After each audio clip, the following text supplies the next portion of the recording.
વિદ્યાર્થીઓ અને વાલીઓ, આયુર્વેદ, હોમિયોપેથ, જીક્યુ, એમક્યુ અને એક્યુની મેરિટ લિસ્ટ આવી ગઈ છે. એટલે એ પછી તમારે હવે ચોઇસ ફિલ કરવું હોય, જેમણે આયુર્વેદ હોમિયોપેથમાં જ લેવું છે, MBBS BDSમાં નથી લેવું, એ લોકો બિંદાસ ચોઇસ ફિલ કરી શકે છે. અને MCCનું જે તમે જોયું છે આના પહેલાંના વિડીયોમાં કે એને પોતાની જે ડેટ છે ને, 1 દિવસ 2 દિવસ વધારે, 1 દિવસ 2 દિવસ વધારે, MCCની ટોટલ 26 વખત ડેટ વધી છે, રિવાઇઝ થઈ છે, એક્સટેન્ડ થઈ છે. આપણા સ્ટેટ માટે એને જે સમયપત્રક આપ્યું છે એ 7 વખત આપ્યું છે, આ 7મી વખત આવ્યું છે. પણ એ પોતાની જે ડેટ વધારે છે ને, રોજ 1 દિવસ 2 દિવસ 3 દિવસ 4 દિવસ, એ એણે 26 વાર હમણાં સુધી કરી નાખ્યું છે. એટલે અમુક કાઉન્સિલર કહેતા હતા કે ગિનિસ બુકમાં એનો રેકોર્ડ, વર્લ્ડ રેકોર્ડ બુક થશે, અને અમુક કાઉન્સિલર કહેતા હતા કે આ જે ટીમ છે ને એને બધા યાદ રાખશે કે MCCની આ ટીમે એટલી વખત રિવાઇઝ કર્યું છે ને કે ભારતની હિસ્ટ્રીમાં કોઈ આટલી વખત રિવાઇઝ નથી કર્યું. આજ સુધી કાઉન્સેલિંગમાં જે નહીં થયું ને તે આ વર્ષે થયું છે.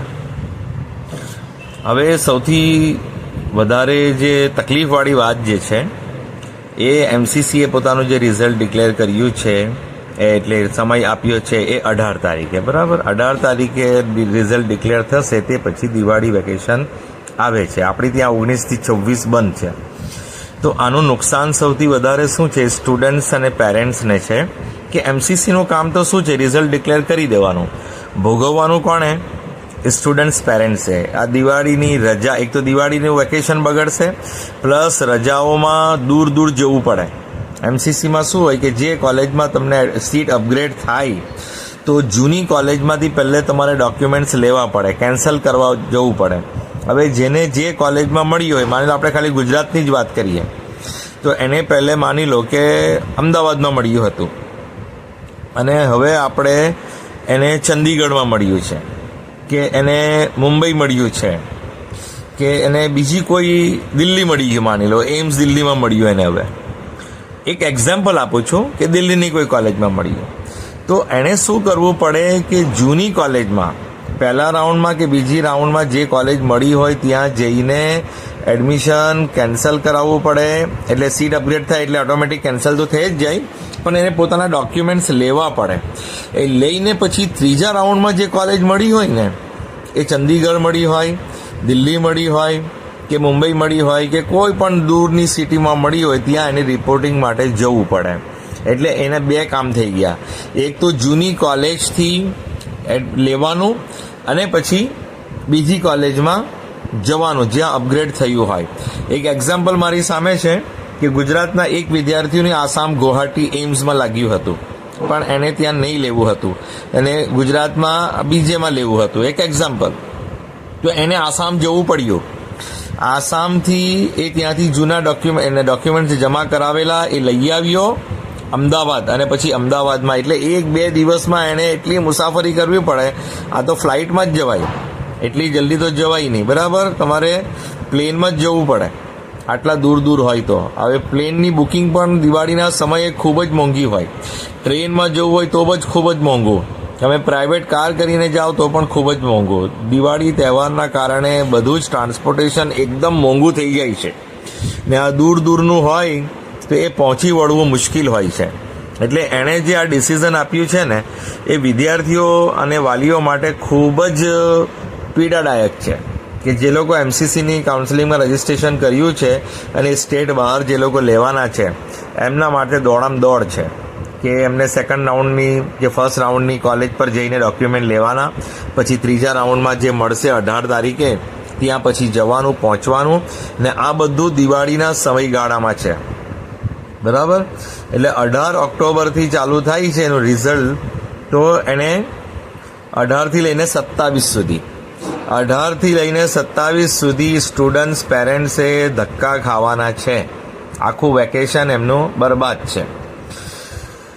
એટલે MCCને કોઈ ફરક ના પડે, બધી કોલેજવાળાએ બેસવું પડે, એ તો પોતપોતાની કોલેજમાં બેસે, એ લોકોને પણ એટલી તકલીફ ના પડે. પણ જે વિદ્યાર્થીઓ અને વાલીઓએ જે જવું પડે છે ને, દૂર દૂર જવું પડે, એક કોલેજ આસામમાં હોય તો બીજી કોલેજ ચંદીગઢમાં હોય, ત્રીજી કોલેજ દિલ્હીમાં હોય એક્ઝામ્પલ, તો દૂર દૂર એ લોકોને જવું પડે છે, કેમ કે એમસીસીમાં ઓલ ઇન્ડિયાની કાઉન્સેલિંગ થાય એટલે ગમે ત્યાં સીટ મળે ત્યાં જવું પડે. ગવર્મેન્ટ સીટ માટે જે લોકો ટ્રાય કરતા હોય એમના માટે વધારે ટફ છે. આપણા માટે શું ટફ છે કે ભાઈ આપણે તો ગુજરાતમાં જ રહેવાના છે ને ગુજરાતની જ કાઉન્સેલિંગમાં ભાગ લેવાના છે, એટલે આપણા માટે એટલું જ છે કે ભાઈ દિવાળી વેકેશન બગડે જો વચમાં કંઈ થાય તો, પણ આપણી એડમિશન કમિટી શું કરશે, મારું જ્યાં સુધી માનવું છે કે હવે 10 થી 27 ઓક્ટોબર આપી દીધી ને તો 18 પછી રિઝલ્ટ ફક્ત ડિક્લેર કરી દે, અને પછી 18 પછી રિઝલ્ટ આપણું ડિક્લેર કરીને જોઈનિંગ ડેટ જે છે ને એ આપણે 26 સુધી વેકેશન છે, તો આ 27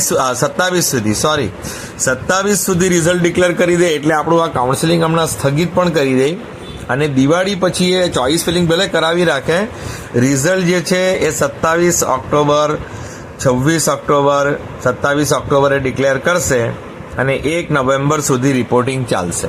એટલે આવું શક્ય છે.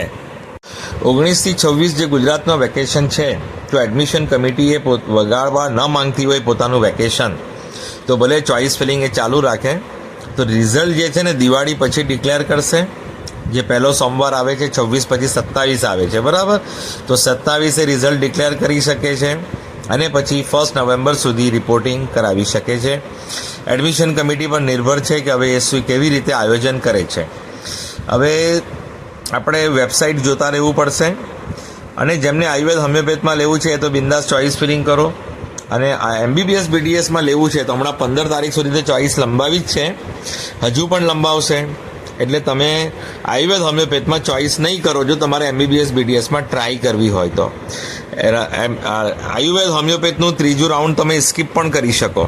જો MBBS BDSનું રિઝલ્ટ આવ્યા પછી જો આયુર્વેદ હોમિયોપેથની ચોઇસ ફિલિંગ ચાલુ હોય એ પણ એક્સટેન્ડ થાય, આ એક્સટેન્ડ થાય તો પેલું પણ એક્સટેન્ડ થતું હોય, તો આના રિઝલ્ટ પછી પેલું આવવાનું હોય તો તમે MBBS BDSમાં ફક્ત ચોઇસ કરો, આયુર્વેદ હોમિયોપેથમાં નહીં કરો, અને તમારું રિઝલ્ટમાં આવી જાય તો પછી જરૂર જ નથી. રિઝલ્ટમાં તમારે સીટ એલોટ ના થાય તો પછી તમે આયુર્વેદ હોમિયોપેથમાં ચોઇસ કરી શકો. અને જો આયુર્વેદ હોમિયોપેથનું રિઝલ્ટ પહેલાં ડિક્લેર થવાનું હોય તો પછી તમારે આ ત્રીજું રાઉન્ડ સ્કીપ કરવું પડે. ત્રીજા રાઉન્ડમાં ચોઇસ ફિલ ના કરો, MBBS BDSમાં ટ્રાય કરવાના હોય તો.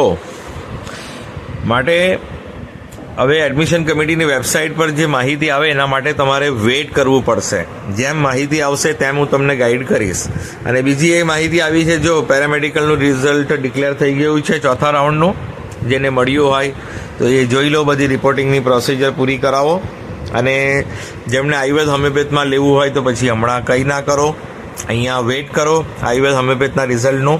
પણ હું ફક્ત MBBS BDS વાળા માટે કહું છું કે તમે વેઇટ કરો, ઉતાવળ નહીં કરો, બરાબર. તમારે ચોઇસ ફિલ કરવું હોય તો ચોઇસ ફિલ કરી રાખો, આયુર્વેદ હોમિયોપેથમાં ચોઇસ કરતા નહીં. ત્રીજું રાઉન્ડ સ્કીપ કરી શકો છો.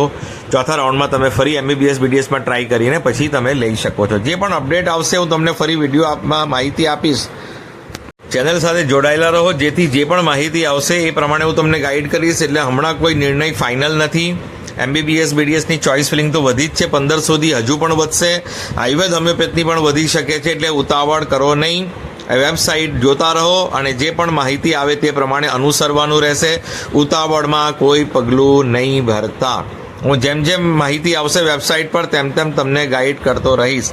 Thank you so much for listening, liking, subscribing and sharing.